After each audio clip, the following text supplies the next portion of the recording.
হাঁসগুলো আপনার কিনতে অনেক সময় লেগেছে, প্লাস আপনার এগুলা বাঁচতে যে একটা সময় লেগেছে, ব্যয়বহুল 2 ঘন্টা। তো মাদ্রাসায় যদি কোনো কিছু করা হয় তাহলে সবাই হয়তো অনেক আনন্দ ভোগ করে, তাই আজকে হাঁস দিয়ে আর সাথে রুটি। পাশেই থাকুন। দেখতেই পাচ্ছেন আমাদের হাঁসগুলা কাটা হয়ে গেছে, তাই এখন রান্না বসিয়ে দিলাম। আর আমরা রান্না করি আমাদের ঘরোয়া পদ্ধতিতে, যে আমার আম্মা যেভাবে রান্না করতো, প্লাস আমিও এইভাবেই রান্না করি। আর কন্টিনিউ আমাদের এই রান্নাগুলো করতে অনেক মজা লাগে, কারণ অনেক বাচ্চারা থাকে মাদ্রাসায়, তো তাদের জন্য রান্না করতে অনেকটা মজা লাগে।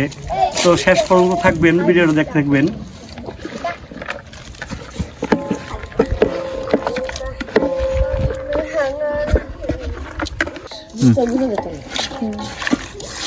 খুব সুন্দর করে গ্রামীণ পদ্ধতিতে আমরা মাংসগুলা মাখিয়ে নিলাম। তো সবাই বলবেন, রান্নাটা পুরোপুরি আমাদের কাছাকাছি হয়ে গেছে, তাই একটু নাড়াচাড়া দিয়ে নিলাম। তো সামনে আমরা খাবো, সাথেই থাকবেন।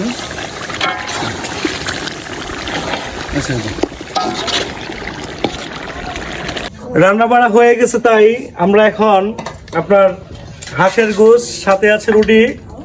আর কেমন হয় খেতে আপনাদেরকে জানাবো। আমাদের বাচ্চারাও ছোট্ট একটা আয়োজন করলে বাচ্চারাও অনেক ভালো থাকে।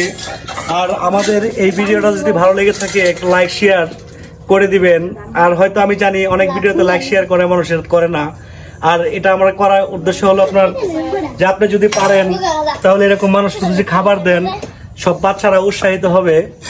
সবাই ভালো থাকুন, আল্লাহ হাফেজ।